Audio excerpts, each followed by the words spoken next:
Building strong working relationships is really at the center of what we're trying to do at EPA, and as you heard from Dr. Johnson, part and parcel of what we must do in this administration. Because it's really time for us at EPA to think about our relationship with the state and to hit a bit of a reset button. For years and years, states have led the way on critical environmental issues. In some cases, you formed the broad coalitions and regional partnerships that have pointed the way to the work that we do right now. And all too often, I know because I sat in that chair, you felt like you had to go it alone without the kind of aggressive leadership on the federal level that would help you along. And I remember all too well from my time in New Jersey with Jean how challenging that was. But I also know, and I was also amazed at how it sparked a level of creativity and innovation and leadership, and we need every bit of that today. We need it in order to reach the future that Christina was talking about, but we also need it in order to find the will to make the kind of change in our energy future that you've been working for a long time and that this administration would like to support you in doing. Right now, investors and business owners are looking for reliable water infrastructure. They want steady utility prices so that they can grow their businesses. And communities are demanding stronger efforts to protect them, to protect their health, the health of their children and their environments, and rightfully so. Last month I went to Phoenix, Arizona, and most of us here probably remember the days when Phoenix was known as much of the desert Southwest for its famous air quality. I remember having an uncle of mine, in fact, in New Orleans, and when he was suffering from asthma, his doctor prescribed time in Phoenix, and indeed he went. Today, the region is looking for ways to deal with some of the nation's highest levels of smog. Rapid growth, which is so good at the economic level when it starts, has meant a rapid decline in federal, meeting federal standards for smog. And a lack of federal attention to the issue hasn't helped. So let me be clear on a couple of things. The federal government is here to try to help solve situations like that. And I don't want to single out a wonderful city like Phoenix. The American Lung Association found that now 60% of Americans live in areas with dangerously high levels of air pollution.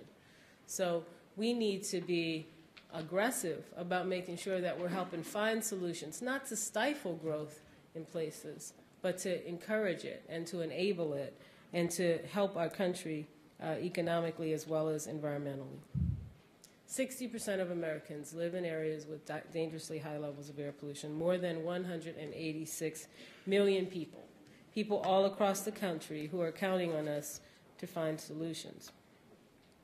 Now, one of my first steps at EPA was to make sure we built a team that understands the regional, state, and local level issues. Gina McCarthy, who heads up our air program, came to EPA from being commissioner at the Connecticut DEP, an active participant in RGGI for sure, and also in the climate exchange. And before that, she worked at state and local government in Massachusetts. The head of our water office, Pete Silva, comes to us from his work with the state of California. Cynthia Giles, who heads up our enforcement office, came to us from EPA Region 3, and before that she worked for the state of Massachusetts. There are many, many more, many of whom you know. It's a team that we put together to make sure we understand the special challenges that states and local governments face. That kind of understanding is going to be critical to building a clean energy infrastructure. The work ahead engages the utilities you regulate and the ratepayers that you work for.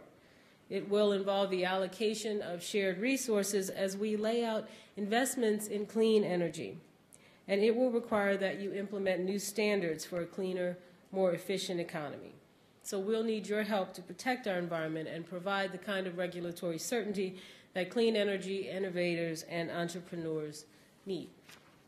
Our work has already begun. The last year saw unprecedented investments in clean energy. New solar projects in Florida and California, increased funding for energy efficiency, progress on a nationwide smart grid, and strong support for advanced battery technology. Funding in the Recovery Act helped American wind power grow by 39% in 2009. At EPA, we joined the Department of Transportation to propose a groundbreaking Clean Cars program, the first federally mandated reduction of greenhouse gases in our country. We're putting in place a world-leading nationwide greenhouse gas emissions reporting system. And in a long, long overdue step forward, we announced an endangerment finding on greenhouse gases. Now that was 2009. A little over 6 weeks into 2010, EPA has already proposed science-based standards for reducing harmful smog pollution. We're implementing the first new NO2 standards in 35 years. And we're boosting the production and use of biofuels in the United States. EPA and DOE formed a State Energy Efficiency Action Network, which will help states achieve maximum cost-effective energy efficiency investments in homes and offices, in businesses and industry. As many of you are hearing during this week's session, state utility regulators are working with other state agencies and being supported by a ramp-up in federal assistance to states to establish the long-term policy framework to ensure energy efficiency activity persists, even after the initial jolts of money from the stimulus are gone. In April, EPA will propose a new clean air interstate rule to address air pollution that crosses state lines. Later this year, we'll propose a new utility MACT standard, which will include efforts on mercury. Working together, we'll set a strong foundation for achieving the reductions that a new MACT and new CARE rules will require. It will help us put our resources to the best uses and allow us to make clean energy the profitable kind of energy for our country. So now I'm back to where I started. That's a lot of work to do. My belief is that we can do it smartly, that we will do it in partnership, and that we'll do it in a way that gives a clear roadmap for investors and for regulators and for ratepayers. That has been the success of the CAR rule. It gave investors, car companies, labor, environmentalists a clear roadmap for clean cars for the future of our country. That's a model that I'd like to see repeated over and over again. In closing, let me just say, in partnership, the days ahead are not going to be without new challenges, not going to be without disagreements, but the benefits of us getting this right are absolutely unprecedented. Today, our communities are facing dangerous air pollution from dirty, burning energy. We're losing vital water bodies to chemicals and industrial waste, and climate change is a result of our carbon-based economy. A lot of us go to work every day to protect our citizens from these threats. They are the negative externalities of business as usual.